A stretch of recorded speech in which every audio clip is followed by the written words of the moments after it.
워홀을 가기 전에 영어 공부를 꼭 해야 되느냐? 이거는 상관은 없어요. 그냥 가셔도 되는데 일단 영어 공부를 하지 않은 상태에서 가게 되면 상당히 큰 어려움을 많이 겪으실 거예요. 일단 워홀이 보통 뭐 어느 나라든 보통 1년이잖아요. 그래서 1년을 가게 되면 이제 영어를 거의 잘 모르는 상태에서 회화 공부를 안 하고 간 상태에서 이제 학교에서 배운 걸 이제 활용하려고 하면은 이게 제대로 된 생활을 하기가 힘들어요.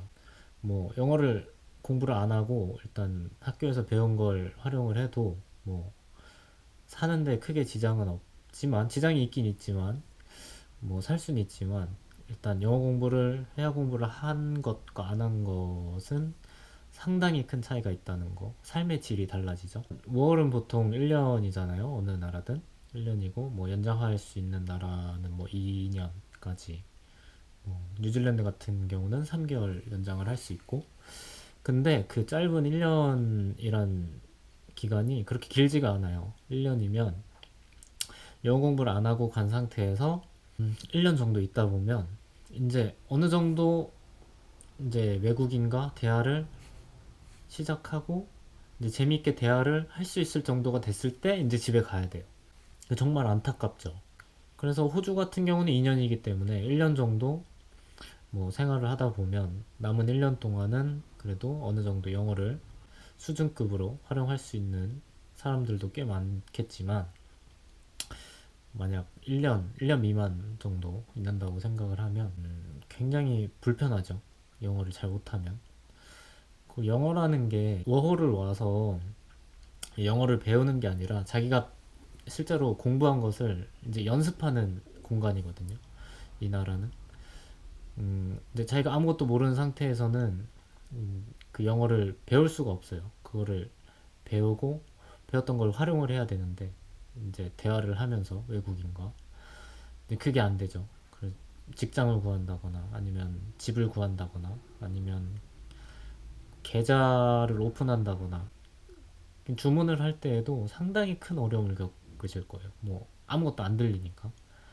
일단 그렇기 때문에 이제 회화 공부를 안 하고 오셔도 뭐 1년 동안 생활을 할 수는 있지만, 저는 오기 전에 반드시 회화 공부는 반드시 하고 오시는 것을 추천을 드립니다.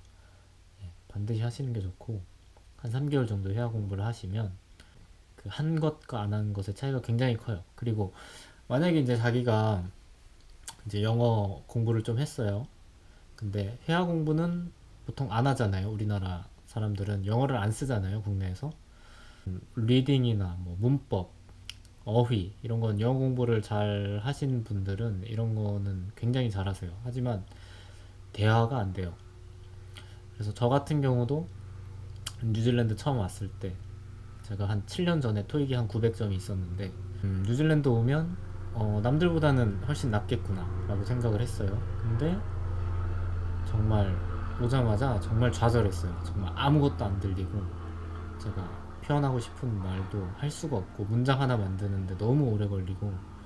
그래서 한 6개월 동안은 정말 이제 외국인하고 대화하는 게 너무 두려워서 전화 통화하는 것도 두렵고 그래서 굉장히 힘들었어요. 근데 여기 계속 있다 보니까, 그것도 저 같은 경우 영어 공부를 한국에서 꽤 하고 왔는데 이제 회화 공부는 안 한 상태였고, 그렇기 때문에 남들보다 빨리 배우긴 했죠, 회화를.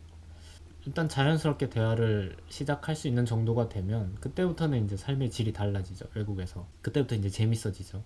워홀이 뭐 고생하러 오는 게 아니잖아요.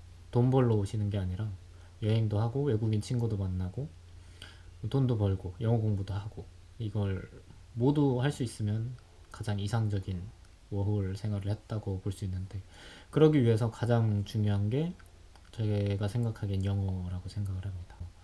뭐 한국에서 한 3개월 정도 영어 회화 공부를 혼자 하시거나 현지에 와서 직접 학원을 다녀서 영어 공부를 하는 것도 굉장히 좋은 경험이고 재밌고 자신감을 얻을 수 있기 때문에, 정 급하시면 그냥 오셔도 되는데 일단 영어 공부를 충분히 한국에서 하고 오시거나 아니면 이제 워홀을 가서 어학원을 다니시는 것을 저는 강력히 추천을 드립니다.